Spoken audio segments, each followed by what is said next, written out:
What's going on, guys? This is Adi and Martial from Thidros International, and what a day it is. Olympiacos are champions, 48 titles. After a 3-year drought, Olympiacos reclaim their rightful place as the champions of Greek football. It wasn't the best game today, but it still feels fantastic all the same, regardless of the nonsense that happened after the game. We're champions again. 99% chance in the Champions League phase. We still have the Greek Cup to look forward to. Martial, how are you feeling, buddy? Well, I'm feeling quite nice, obviously, because I remembered the number of episodes we have had in this podcast after terrible losses, after shitty draws in Greece, big losses in Europe. I remember all the discussions we had together about the negativity in the pod, that we should get rid of the negativity of the pod, all of things, because even if we used to win titles as Olympiacos fans, the past years have been quite difficult. The 2 years without title, the 2 years before when Martins came, and yeah, it feels good to win titles because it's the point of football: winning titles, winning games. And I told her on Twitter, like, this title, it's not going to change our lives of Olympiacos because it's the 48th title of this club, but it would change for sure the lives of the player, the staff member, the coaches that never won a title before. When you taste it, your life is automatically different, and it's what makes it enjoyable tonight, in my opinion. And this is the first title for Mendilibar, right? Like first division title in his career. I think so. I think he has one win with Zaragoza. Or no, second division in Spain. Yeah, in second division though. This is his first division title. Yeah. And I think also, or no, he didn't win the title. He didn't win the second division. He just got promoted. Okay. I think. Anyway, this is his. I'm pretty sure I looked through a little bit before we got on. This is his first division title. I'm almost 100% sure of that. And I think Stefano here is backing us up on that. So, I mean, great for him. It was huge to win this. We had talked about how for the 100-year anniversary, winning the title was the first priority. We all wanted to do well in Europa League. Some people really cared about the Greek Cup, but the priority was to win the league for the 100-year anniversary, and we did that. So congratulations to Olympiacos. And it's not just the football team also, guys. The women's basketball team won today. I don't know. I saw some stories. I didn't watch the game. I saw the final score. The women's team were our champions also. So we're getting titles across different types of sports. It is absolutely insane, incredible stuff. We almost forgot, Martial, to do our normal check-in. For those of you tuning in, almost 100 of you in here already. Don't forget to like and subscribe. Every engagement helps us find more red and white fans. In the end, we're doing this to just grow the red and white community. We want more people to fall in love with the same club we all love, which is Olympiacos. And this is doubly important because odds are we will be in the Champions League group stage next season. Olympiacos will be on the biggest stage in Europe, one of the biggest stages of the world in terms of football. It's club football, especially. It's the biggest. So this is a really, really huge chance for Olympiacos to get back into the spotlight and be at the front of everyone's minds. And this is what we're here for, to help continue to grow that. You can also check out our content on Patreon. The WhatsApp group chat is probably the best dollar you'll spend in a month. I don't think you'll ever get as much value for a dollar as doing that. So check us out, patreon.com/Thidros7 International. And man, everybody's jumping in. Good vibes all around. I mean, everybody's... Freddie Mercury's happy. Whoever you are, Freddie Mercury. You guys kill me with the comments here. But the thing you said before, I think it's something we should have in mind, because unlike the title we've won over the past years when the club started to decline in Europe, this one sends us back most likely to Champions League. So for the club, I know it's big, but for the player, like I don't know, someone like Biancon, for example, we all know the guy loves the club so much, but someone like Chiquinho too, they like Rodine, they win this title and they go back to Champions League. It's massive. It's almost life changing for the player, I would say, because for example, if you remember PAOK's title, AEK's title over the past years, it did not mean they play Champions League at the end of it. And for the players Right. that were key players for those titles, it misses something at the end of it. Like I'm thinking about Pineda, Vieira with PAOK when he won the title. He never played Champions League again. You know what I mean? And a guy Yeah. like Rodine wins this title and get to play Champions League next season. I think it's not as big at the Conference League, but it's probably one of the most important title we've won over the past decade, easily, in my opinion. Yep. Our buddies from Australia tuning in, Theros Global. Guys, check them out. Great content over there for the Land Down Under.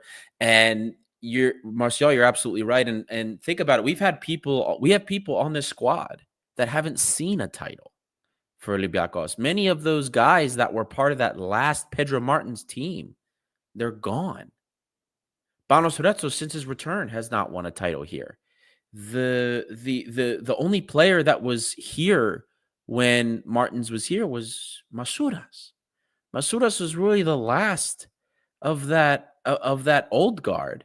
So this whole team, I mean, we're not going to count the youth titles for guys like Kostulas and Muzakitis, but all of these guys, they hadn't won that before. They never had the air of champions to them. So it's huge. It's absolutely huge for them in this respect. And they need that. We're going to need that going in. We need all the momentum, all of the confidence going into Champions League because it's going to be a different tier. And you need confidence. You absolutely need confidence going into there because if you don't believe you can do anything in Champions League, you're going to get destroyed. You're going to get destroyed. So it's very huge for so many reasons for them to win this title, even though maybe some people will find disappointment in our Europa League campaign. Winning the title is huge. And even though the cup would have been my lowest priority for the season, I think winning the cup and doing the double, something we haven't done since that magical season with Pedro Martins, is massive for the players. Absolutely massive. So, it's I don't really know what else to say, Martial. I'm super happy. I do agree because the double is something Olympiacos has done many times in its history before, but it's at the end of it we come to the same conclusion. Like Olympiacos has won titles before, but not a lot of players came to Olympiacos and won a double because you still have to work for that. You still have to beat rivals, and I think the competition has gotten bigger and better in Greece. So a domestic double right now means a lot for me. No, it does. It does. Comment here from GS. I believe Rio that's Ave. Greek Swede. I'm watching And Rio Ave to just consider the penalty. oh boy. You're think like the only person I know that watches them so regularly. I think Endoy committed the foul, but I'm not sure. Oh boy, there we go. Well, at least he's not doing it for Olympiacos.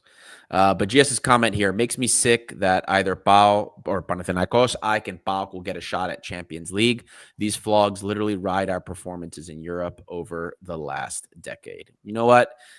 The rising tide raises all ships, is what they say. And we are the rising tide of Greek football. So yeah, you know what? It is what it is. But the benefit is for us. We're the ones that are performing the best. We're the only ones that, in my opinion, really can do something in Europe in Champions League. I don't think the second club in Greek football will qualify for the league phase. I do not.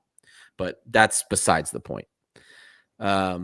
Martial, talking about the game was ugly, especially the first half. But the way we played the game will be forgotten about. What's going to be remembered is the fact that we won and we won the title. We beat our Pelates this year. We beat our best Pelates again. And, Ike has just taken, I don't know how to explain this. I mean, this ship has been starting with the Noah destruction, losing to them and coming down to this, they weren't even trying to play football. The last couple of times we played against them, they did not even try to play football against us. It was absolute disgusting behavior by some of them. And at the end, started from Lamela, his nonsense with the headbutt, causing that whole scuffle, and then the bench is cleared. It's what really annoys me is the fact that they were trying to take this away from us. You guys won your title. We have a lot we can say about the title that Ike won, but you won it. There were no issues for you caused behind the scenes when you were celebrating. You're trying to cause this nonsense when we were plus 10. You had no hope of winning this title. You would have had to win out, and we would have had to lose every game. And you act like that? Clown show. Lamela, Almeida, Pineda, all these, Madalos also especially. I could name so many more. Losers, go home. We're celebrating the title. You're a bunch of losers. Adios. Thanks for the memories you gave us this year. We won the Conference League in your stadium. Thank you guys so much. You're our favorite Pelates. We'll see you next season. Unbelievable. Ike annoys the ever-living shit out of me sometimes. I swear to God. Worse than Panathinaikos. No, I have multiple things to say about the game tonight. First one is the lineup itself surprised me because I still don't really understand the plan of Mendilibar over the end of the season by the fact that he plays Chiquinho on the left wing. Because especially on tonight, I get the fact that he uses that against PAOK because on paper, I think PAOK is better than AEK, at least at the moment. And he wanted to protect maybe the wing. But the AEK's defense was so vulnerable tonight, so fragile that starting Palma, for example, would have made more sense in my opinion. And the lineup itself was kind of strange for me. Also, it proven that Retsos, when he plays, he is the leader of the team. Like him and Pirola together are the best center back pair of the team. For sure. And you mentioned AEK. I think AEK at the summer transfer window, some Olympiacos fans thought Olympiacos had, if that makes sense. Like Lamela, for example, a part of the goal he scored against PAOK, for example, it has been shit for the whole season. Yep. Tonight, I played with 10 players. Yep. And Martial, even if I do appreciate the player, I think he's valuable for AEK. None of the goals he scored makes it sustainable for the team. Like between him and Gelson, probably a lot of people would pick Martial on paper, but Gelson way more useful for a team, in my opinion. And I think he proved it tonight. Yeah. I don't think I would necessarily disagree with you there at all. I mean, you talked about the starting lineup. I also, especially at the end of the first half, I mean, I think Lambro mentioned on it was like live score, said our XG in the first half was 0.06. When you have two offensive players in the starting 11, I mean, what are you expecting? It was now to our credit, we also didn't allow Ike to do anything. They had one shot all game, Martial. That was it. Nothing in the second half. So while, yes, we looked poor offensively, we could not give service to El Kaabi. We didn't let them do anything either. We disrupted a lot. So, it's you take the good and the bad there. Yes, our offensively we were poor in many respects. Our service was not so good, but we didn't let them do anything. And this has been a theme with Ike this season, except for the second leg of the Greek Cup where we didn't give a shit. They haven't been able to do anything. I mean, when they play their normal ball, we throw 3-4 goals into them or 6 goals. They have to adjust, stack the box, stay back, pack the midfield just to not get embarrassed by us. That's something. And the offensive part, I think we all agree there's things that need to be improved on in the summer. But that aspect of the game planning, what made AEK so deadly against us in previous seasons was how they would overrun the midfield. They would use that diamond. Do you remember? First it was the diamond, and then then it would just be kind of Pineda mixing up with Levi Garcia or Eliasson or whoever was up in that final third. But we completely disrupted that. Mendilibar just found a way to completely upset that rhythm, and Almeida never found it again. So you take the good with the bad there. Yes, very questionable. We only had 2 offensive players and it was ugly, but at the same time, we allowed nothing from them as well. The big thing for me, though, was Yaremchuk. I'm super happy El Kaabi scored back from injury, 29 goal contribution, still could hit 30 before the end of the season. But, Yaremchuk had been contributing to almost every goal the last few games. I couldn't believe that we didn't just start with Yaremchuk. It surprised me big time. Sorry, I do agree with you. I think it's the Mendy choices were kind of risky because if you do play El Kaabi and it doesn't score, you might kill the last part of Yaremchuk confidence, because it has been very difficult for Yaremchuk to build his confidence this season. Yeah. But I think overall everything went in favor of Mendilibar's plan, because on paper we had 2 offensive players in the lineup that were Gelson and El Kaabi, because Heze was playing as a 10 but is more like a defensive midfielder, and Chiquinho is offensive but he played as a winger. But the funniest thing is that the goal came out of both Gelson and El Kaabi, so it justified Mendilibar. I'm just a little bit frustrated because AEK was so poor that we could have won easier for me. Yep. With more risks into the lineup, but we can't complain about the result overall, because it doesn't matter who played tonight. We were due to win that game and we did it. And I'm going to add someone very specific to the pod tonight. Costa, what's up, man? What's going on? Can you hear me?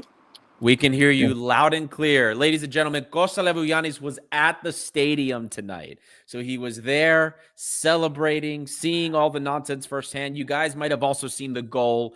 Costa took the video and captured El Kaabi's goal. So great stuff. Costa, what was it like in the stadium, man? Oh, man. I mean, first half was pretty forgettable. The most interesting thing about the first half was the scuffles between Rezos and Lamela, off the ball. And then just, second half, we didn't make changes. And it was everything went great in the first half. El Kaabi's still on the pitch. And if there's one lesson, again, from today's game, it's just you can never write the guy off for fuck's sake. He needed one touch. And that's all he needed today, and just banged it in 1-0. And you know what? It's the third game that I've witnessed. The last 3 games I've been to, the final, 1-0. The Panathinaikos Cup game, 1-0. And again, 1-0 tonight. Great atmosphere. I mean, look, at the end, it was kind of, I wouldn't say overshadowed by the shit show at the end, but that kind of put a damper on it. But, it was still very loud. Already from the 80th, after the goal, they started singing already, champions, etc. So man, good atmosphere. They did a round. They went around the stadium at the end of the game, clapped the fans. So yeah, I mean, it's, what is it now? It's midnight here. I'm bloody knackered, and I'm trying to find a tram to get back home and start working on the damn vlog. So watch this space. Going to be trying to work on that tonight, and you'll get a taste of the atmosphere for yourselves. Awesome. Did you get a good look at what was happening after the whistle also? The final whistle? So they told us at the press conference that there were 5 red cards in total at the end of the game. So Anthony Martial's got a red. Mukudi got a red. Got one too. Wow. Yeah, Anthony Martial got a red. Mukudi got a red. Apparently Mukudi is the one that swung the first punch. Yes. Yep. And David Carmo's got a red, and Pascalagi's got a red as well. And Matthias Almeida got a red because I think he punched someone in the tunnel after the game. And I saw Marinakis was down there too. By the end of it, Yeah, man, like they were like Iliopoulos came out and he was just like going crazy. oh, did we lose Costa? Yeah. It went into the metro, probably. Probably. Well, if Costa comes back, we'll get more from him. But you heard from him what was going on. Oh, I think he just came back. Nope. No, I think it left. Oh, well, you heard from him some of the chaos that was going on at the stadium. There he is. Yeah. So yeah, Iliopoulos came down for the clown show afterwards, and the whole Olympiacos apparatus was kind of standing behind and around him, just kind of looking in disbelief, like the guy was just talking absolute nonsense. Yeah, man. I mean, it's such a shame. Like, why they had to ruin it? But they're stupid, man. We're gonna like they could have just gone off the field and accepted it. It's like, hard fought game. It was very physical. And just all right, just leave. You lost. Go back across town. It's over. Like now we have motivation to go out to the next 3 games and make damn sure that I don't know, those guys don't finish in a European space. I mean, I don't know what's they lost their heads. Of course, we're going to go out and win all the 3 games. That's what any Olympiacos fan will expect, is that we go out and win the remaining games. But I think it was very, very, very sloppy from them. Very shitty behavior, to say the least. No, I agree.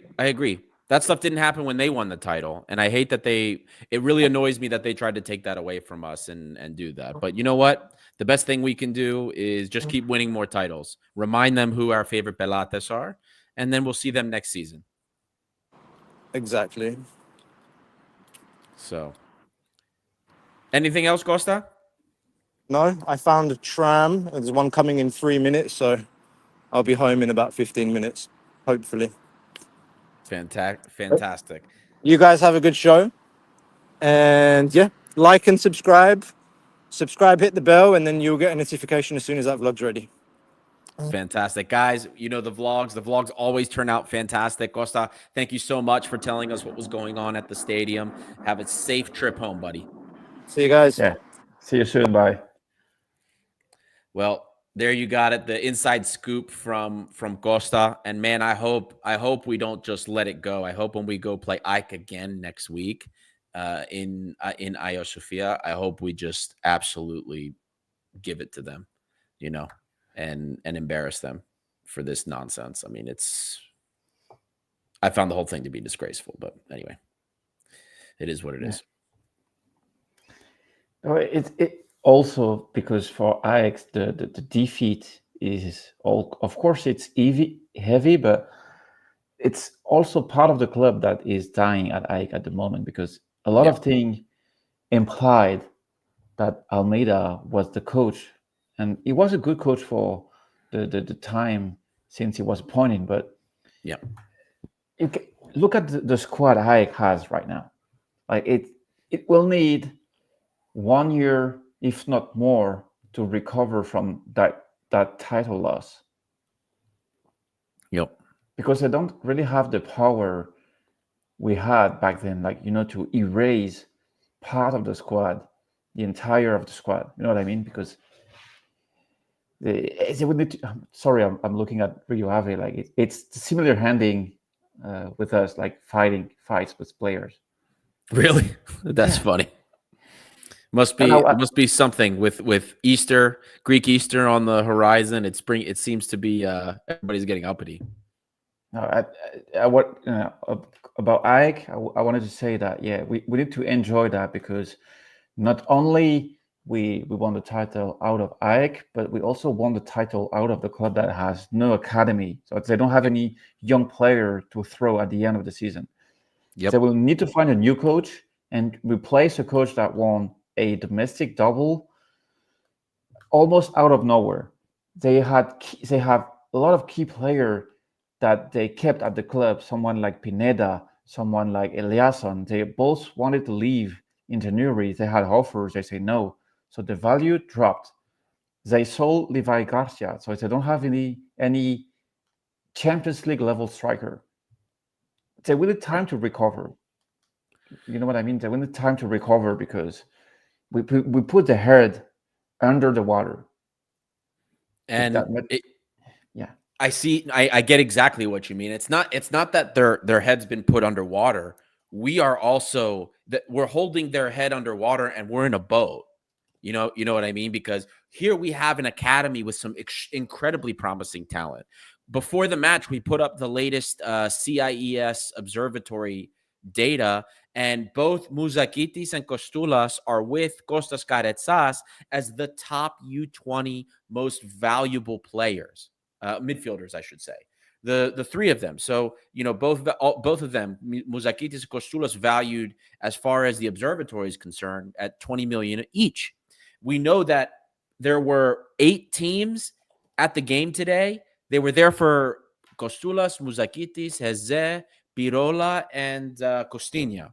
Now, of course, Kostulas ended up being injured, but it was we have so much coming for us, and then we still have great products that are coming out of the academy. So this win that we're getting, we have so much momentum behind it. So much momentum.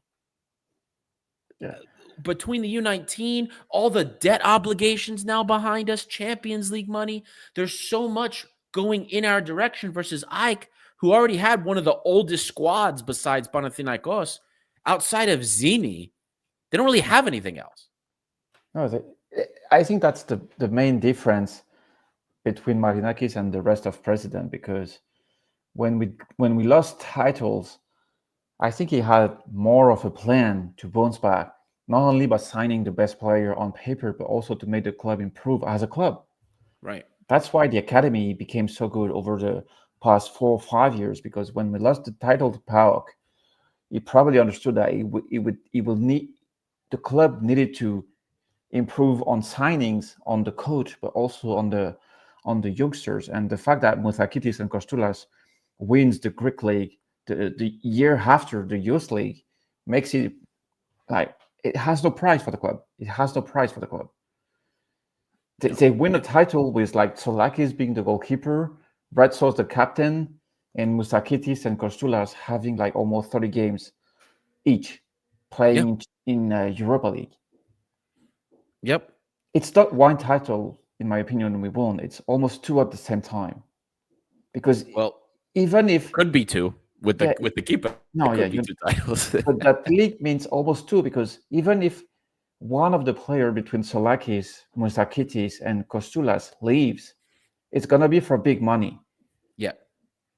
And that's why I'm not really afraid, even if I don't really see all the 3 being there next season, because the market decides at the end of it. Marinakis can decide if someone like Madi Camara stay as the club, for example. But Marinakis can't beat the market if a club comes from Muzakitis, because somehow the market from Wonderkids is very different. And I think Olympiacos is not really used to that.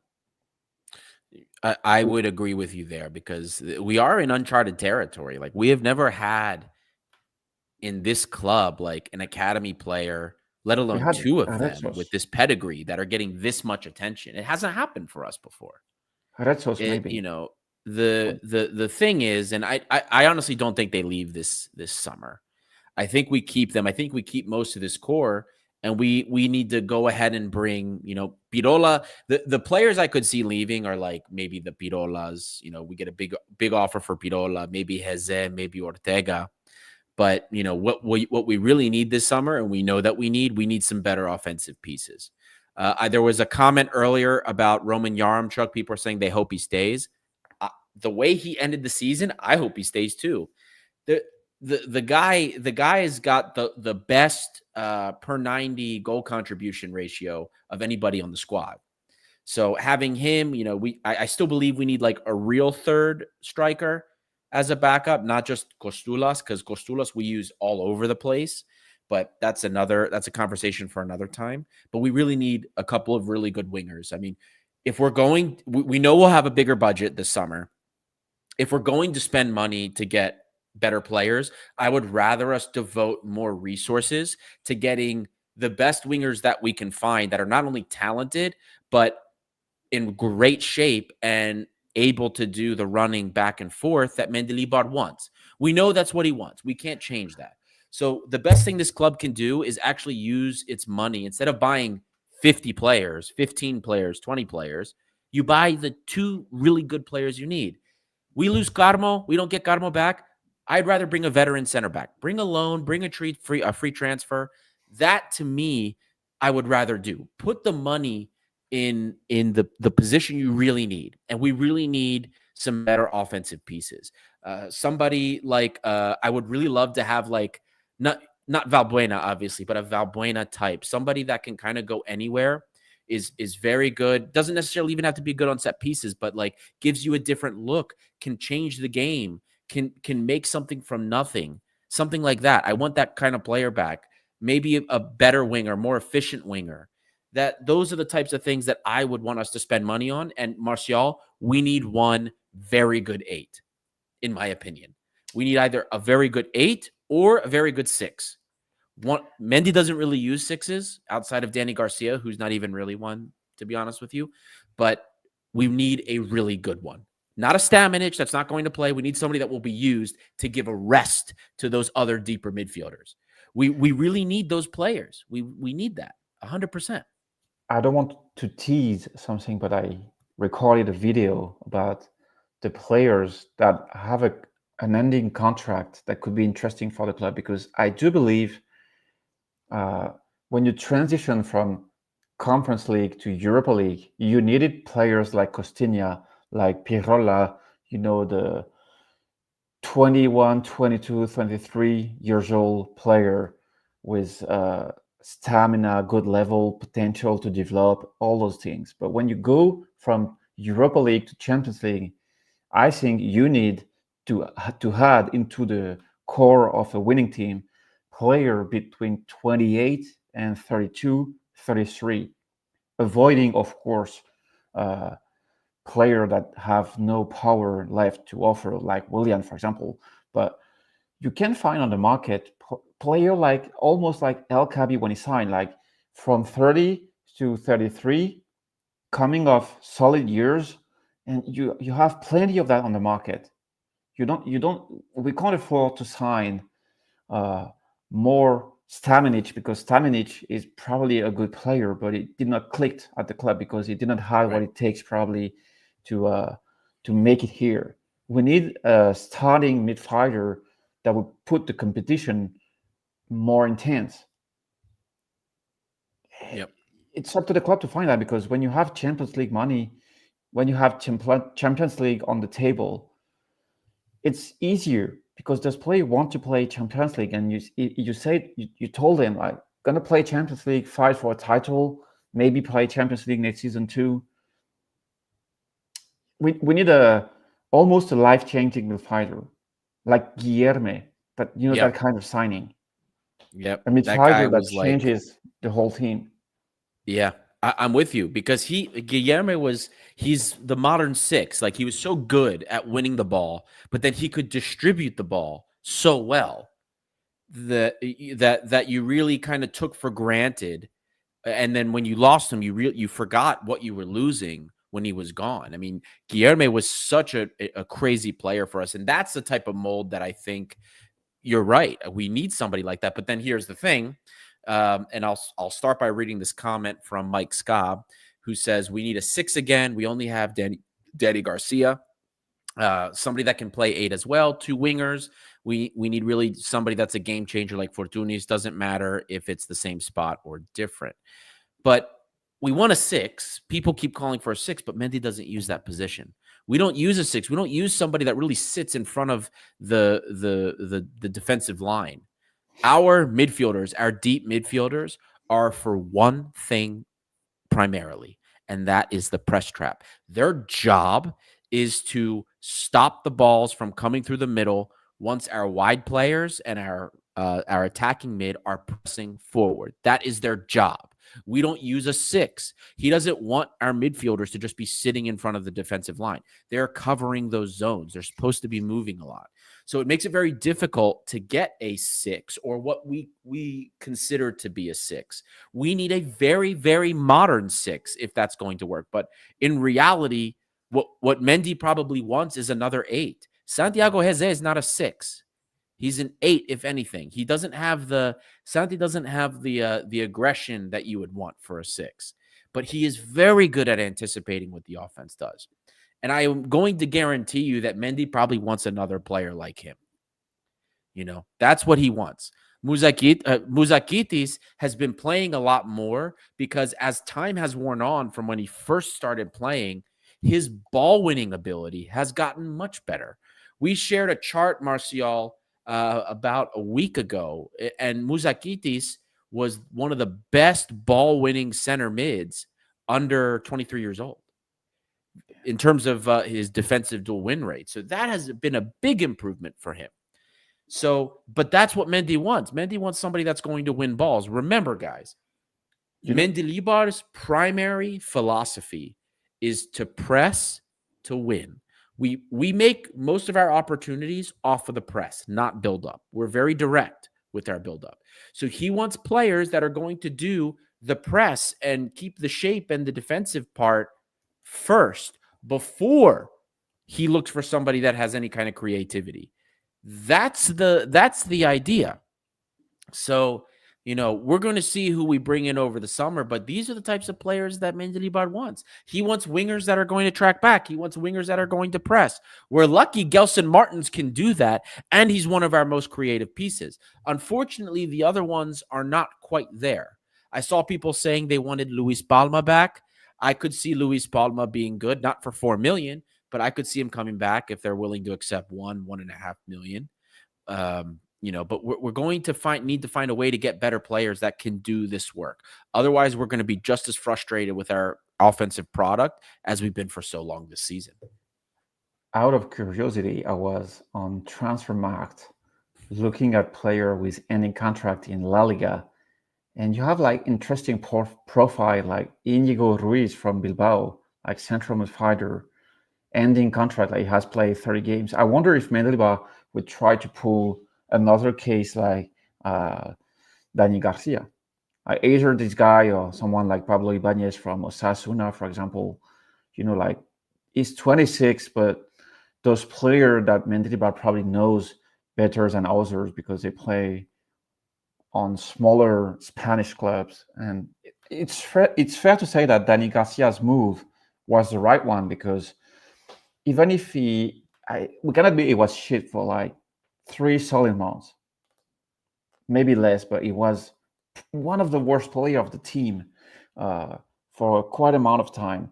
And the thing is, what makes Dani Garcia for me a good signing compared to the amount of players we've seen at this club that did not make it is that he never stopped training, never stopped fighting, and it just like Iborra, when you sign high quality player that have experience, at some point the hard work they put, just like Yaremchuk, will pay off. And I think it's what Mendilibar changed since he was appointed to Olympiacos, because he has those players he trusts because he knows that they're gonna work hard to claim a spot, and they did. And he kind of rewarded them, even if Yaremchuk, in my opinion, was underused. But the thing is, I don't know how to say that, but it's also a reward to a more rational approach of football at Olympiacos. And it's fair to say that I've been waiting for that as fans since a lot of time. When you remember the state of this club 2 years ago, when we had talented players, not even being professional players, like James Rodriguez, Marcelo, Versalco, I don't know, man, Camara, Boulder, all those guys. Yep. Not even Mendilibar could use those guys. No. Yeah. You're right, Martial. Can I tell you what my biggest worry though is next season? And we shared this on social media also, but for me, I really hope we're going to take a much closer look at what's been going on with our injuries this season. A couple of people disagreed and didn't think it was as bad as we were making it out to be. But the injury situation for me this year has been horrible.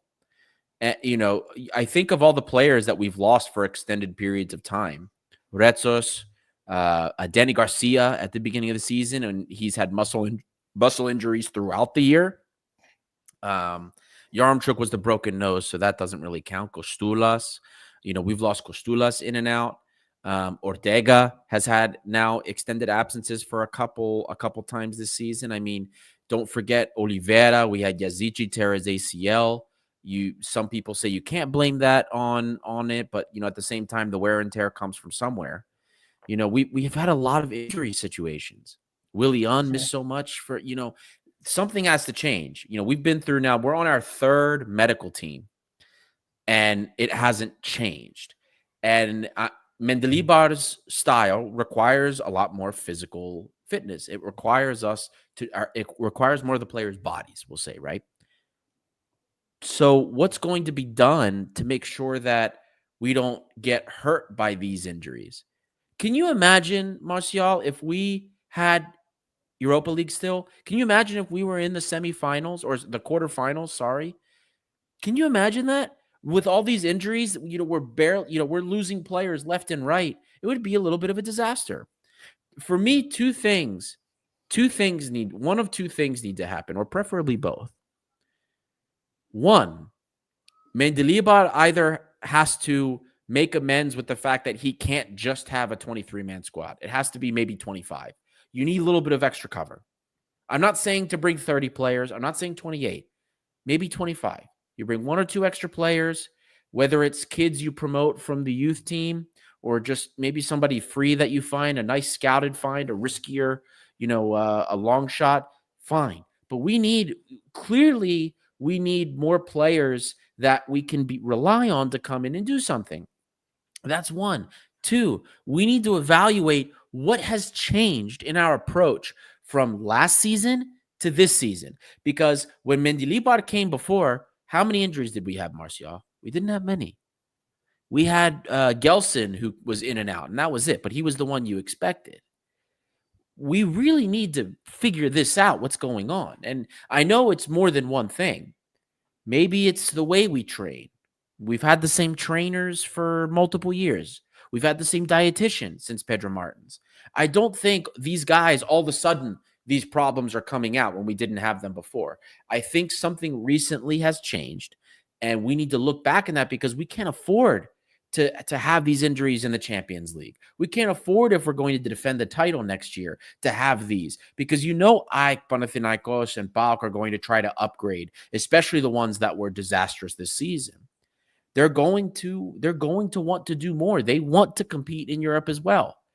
So we're going to have to figure out what to do about this and how and figure out what went wrong and why we're having these issues. Are you worried about that? Man, the thing is, when you take I don't know the word in English, when you move it from you look at the bigger picture. Mm-hmm. This season, when you zoom out, for example, tonight's game shows us that if somehow Retsos and Pirola were able to play like 40 games this season and at least all the European games, especially the one in Bodo, that we would have been talking that much about Bodo, because if any team in Europe was to beat Bodo in their place, apart of Karabakh, of course, it had to be us, because on paper we had the perfect team for that. And it's so frustrating when Retsos was out, the rest of the team was working. Like when Retsos comes back, it's Gelson that gets injured. When we play against AEK in the cup, when you have Palma, Horta just starting to play for the team, Horta gets injured, El Kaabi gets injured. Like, this season is almost impossible to analyze for me, because we won 2 titles, probably one tonight and another one that can come with the Greek Cup. But Mendilibar has been trying to find solutions every week. Costulas has been mixing games. Ortega has been mixing games. Uh, the good thing is that Biancon, unlike last season, was able to cover Red Sauce uh, injuries. But all of that raises question because I don't know.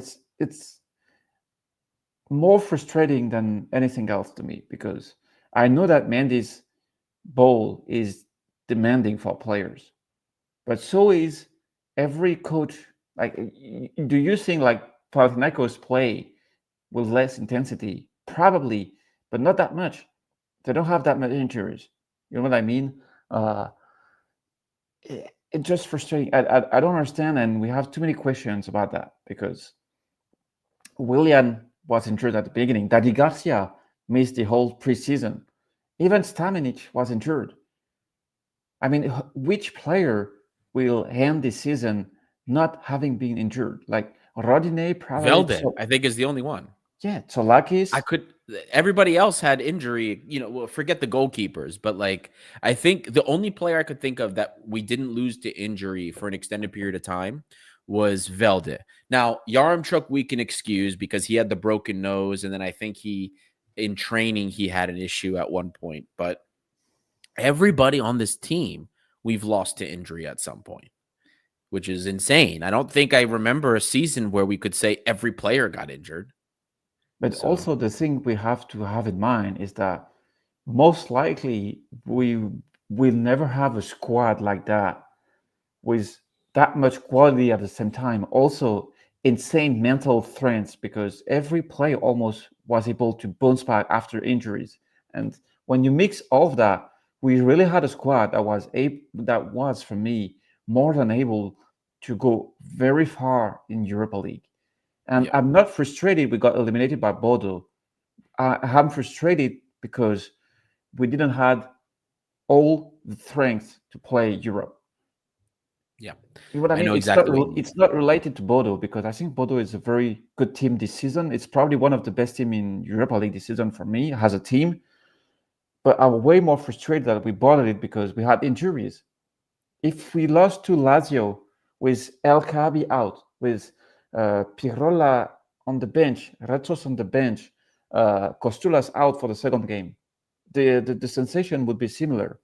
Right. And the squad was small. I agree with the last comment, but this comes back to Mendy.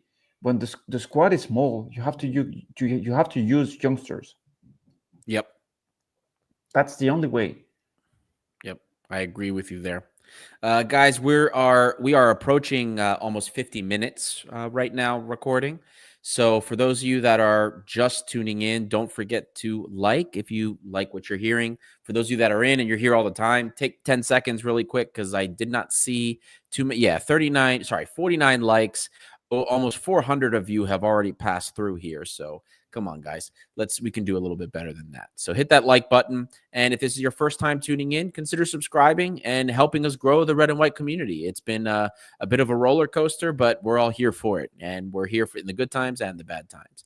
So check that out. Help us continue to grow this red and white group. We also, I forgot to mention it earlier, there's a man of the match poll going up. So vote for who you believe is tonight's man of the match. It's actually pretty close between 3 players right now. So it's a pretty tight race for who people think the man of the match is. Martial. Martial, I don't know. Before we go into the man of the match and the coach's grade, did you have any other points on the match you wanted to make? Well, not really. Not really. Honestly, I just want to address something about El Kabi because Costa spoke on it, and I was saying that he looked off since he was injured. But the thing is, you can take away from El Kabi the confidence he has because the injury basically for El Kabi was the end of a year and a half of insane football. Like it did not only miss the last part of the season, but he had the big stop after 1.5 years of magic football. And I think it's something we did not really address because we had too many games to play. And Yaremchuk was there to almost deliver. But El Kabi's injury is almost as important as if Mendilibar was sacked, almost. Like it's a cycle ended. And I think El Kabi went back to what he was at the beginning when he signed. Because when he signed for Olympiacos, he was basically the sub of El Arabi that was there before him. If you remember, during the first qualifiers he played. So we saw the basic version of El Kabi tonight, but something that will never change is that I've said it on the Patreon group, and I said he won't score tonight unless he gets a massive assist on a plate. And he got it from Gelson. And the instinct El Kabi has is, I mean, we had talks about him. Do we need to keep El Kabi? And I think we need to keep El Kabi until his contract expires. Yes, I would agree with you. There is no such thing with letting El Kabi go because you can't replace that. The instinct the guy has is irreplaceable for this club. I agree with you. And his even and if his it doesn't work ethic score on the any press. goal in Champions League next season, it's going to be useful to win the title again. Yep.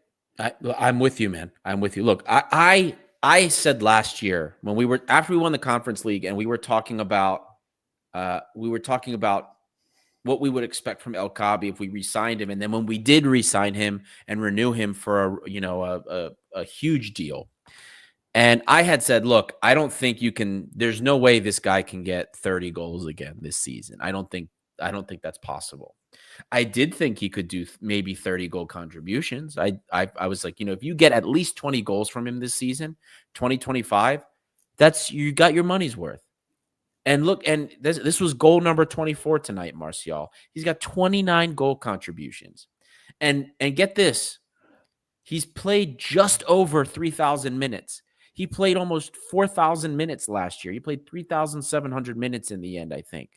So El Kabi is only a few goals or assists off of that goal contribution record.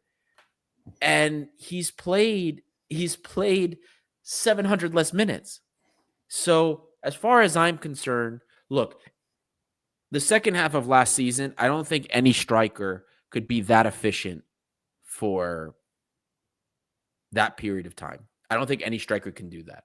Or the ones that do, they're playing in the top leagues and are beyond our reach. Let's be honest there. So for El Kabi to have done what he's done for us this year, I still think that's remarkable. And even if he can't even equal that next year, you do have to keep him just for what he's done. But El Kabi's been this season it's been a great season. If he was healthy, I think we win. If he was healthy for Bodo, if he could have been, I think we win that series. If he could have been healthy for the return leg, I think we win that game. And it goes on. That's my opinion. If we could have had all those guys back. But also, El Kabi thing is similar to Yaremchuk's one. We need, as fans, to almost to relax more about the wage a player gets. Because if we want as a club to be stable in Champions League, we will have to spend big on wages, even if that said player does not deliver that much. You know what I mean? You can't ask for savings over wages if you want to be a Champions League club. This is not how it works. What works is selling the right player at the right time for the right price. This is what defines a club that will remain in Champions League and one that won't. Right. I'm with you. Because who cares now? Like, we are in mid-April, and who cares about the money Yaremchuk receives? I don't. We cared about what Willian was getting because it was shit on the pitch. Yes. But the thing is, like, even Velde, the fee was too big. But what he did in the cup when we played Kalitea, if you remember, it's almost worthy of a signing. Because when you do want to play multiple competitions, you need player from multiple competitions. If we had to overpay them, so be it. Because at the end of it, quality gap makes the difference in the league. It did not make the difference in Europe because we had too many injuries. Yeah. No, but you're right. The depth that we had the deepest roster this season. Even with such a small roster, the quality of our depth was better than our opposition. That's clear. I mean, but just between Panathinaikos, AEK, and PAOK, I mean, by the time they had to start reaching into their bench for options, what do they have? What do we have? We complain about how thin the squad is in many respects, but we have way better caliber players that are capable on a whole. And I agree with you 100% on that. No, but it's logic at the end of it. It's logic. It's similar case to the center back thing because people want 4 center back. Who cares about Biancon's wage? Like the guy is supposed to have renewed with the club. I assume he got an increase in his wage. Given the role this guy has when he plays or when he doesn't play, it's worthy. It's worthy. Yep. Otherwise, we can't ask for more depth because you have to pay that depth. No one wants to be paid to be a sub anyway. No, I have no problem keeping Biancon as a second choice right back or right center back, third choice right center back overall, fourth choice, whatever it is. I think we're going to have great options there. I really think we should bring Kalogeropoulos back, not to go on a tangent. You bring Kalogeropoulos back, you sign maybe a veteran center back, man, come on. Well, you've got a nice solid depth chart there when it comes to center backs.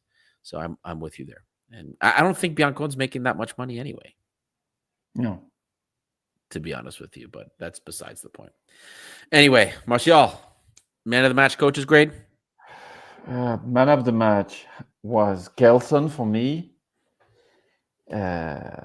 because I do want to insist on the fact that despite what we think of Gelson, yes, he is frustrating. Yes, sometimes you just wonder if this guy doesn't have any coordinations issue. But I wouldn't trade Gelson for anyone at the moment. I would love to see the club upgrading the wingers area, but I want to see Gelson there next season. So he's the man of the match for me. Coach's grade is gonna be a B for me because I wasn't really a fan of the lineup. The changes were a little bit weird, but no, A minus. I would say A minus because he won the game, so he gets a A minus. I'm with you, man of the match. For me, Gelson was the most positive of any of the players. He had the assist as well, but I think I always tell people when it comes to man of the match, I look for the player that put us in the most and best situations to win the game. And really, who else made great scoring opportunities outside of Gelson? Who transitioned the ball forward the best? Who was actually dribbling past players, taking other players on? It was Gelson. Outside of like a Chiquinho cut in with a shot here, El Kabi, you saw how silent he was without service. He scored the goal. A lot of people are probably going to say El Kabi. I'll check the poll in a second. But for me, it's Gelson because Gelson just looked like he was the only one that had solutions and answers for us. So that's 100% my man of the match. And I'm still going to stick probably with a B plus. You know what? I'll just go B plus because he got the win and we secured the title. But I agreed with you too. The first half, you saw very well, understood why, okay, we only had 2 offensive players. Why are we playing like this? He made no changes at halftime while AEK did, which meant that he was happy with what was going on at least. And sure, things did get better in many respects. But it felt like for me in this game that Mendilibar was trying not to lose versus trying to win. Does that make sense? That was what I got from this game. And it's a little bit worrying in a way because you see what happened with PAOK and the approach was the same. Now, I don't know if this has more to do with a signal to him that he's not happy with what Palma's doing, what Velde's doing. So I don't know if that has something to do with it. I don't know if he cares more about the matchup that Chiquinho on the left has with a certain player, or it may be his ability to press and win the ball out wide. Maybe that has something to do with it too. All I know is that I'm a little bit weary of that mentality and that approach, because the Olympiacos from 2 years ago eats a 90th minute draw from AEK in this game. You know what I mean? So I'm a little weary about that. The mentality of this team is better. They don't give up so easily. They don't always get off the gas so easily either. But that kind of worries me in the end. So I'll give him the B+. He got the win. It worked. That's what matters in the end.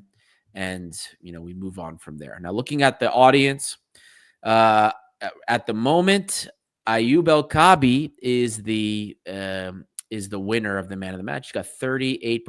Votes just coming in. 39% of the fan vote has gone to Ayoub El Kabi. Gelson with 31%. And Panos Retsos with 24%. So very close between Gelson and Ayoub El Kabi there. So, Martial, any final thoughts before we get ready to wrap up? I think we've said it all, man. We've said it all. Absolutely. Well, guys, thank you all for tuning in. It is a really great time to be an Olympiacos fan right now. We are all over the moon. Next week, we will find out if we get our Champions League phase ticket. As long as Aston Villa loses, or as long as they don't proceed to the next round of Champions League, as long as Borussia Dortmund does not proceed to the next round of Champions League, and as long as Bodo Glimt can lose, even if they still go on to the next round, as long as they can lose, we meet all the criteria. We get our group stage ticket or our league phase ticket directly into the Champions League, which is big for us. In the end, it'll be about money for most of these players, but having that is huge. So keep an eye out. Vlog is coming as well. Kostas Levoyanis has a vlog that he's going to be putting up. You guys will see it. It's always fantastic, so check that out. And giveaways, boys and girls. We still have the basketball giveaway. I think that ends... What's today, Martial? The 13th? That ends in 2 days, I believe. So check out the giveaway on our Instagram. More giveaways are coming. Also, all sorts of fun stuff. And a lot of great things coming. We're going to be covering all the content over the summer. We're going to be covering the rest of the matches, of course. And then we have the Greek Cup coming up. So still have a chance here to win the double. Anything, Martial, before we go ahead and finish up? Just enjoy the night, guys. And enjoy it. Enjoy the night. Καλό Pascha to everybody that's celebrating. Actually, I believe Greek Easter and Catholic Easter is the same this year. So, well, anyway, if you're celebrating Easter, Καλό Pascha, happy Easter. If you're not, happy whatever it is you're celebrating. If it's a week of celebration, I think Passover was recently, Ramadan also. Enjoy whatever celebrations you have. We will see you guys all next week for AEK, or sorry, not next week, the following week. Because there's no football matches next weekend. So see you guys then. I'm Adi. This is Martial. We're here at Thedos International, by the fans, for the fans.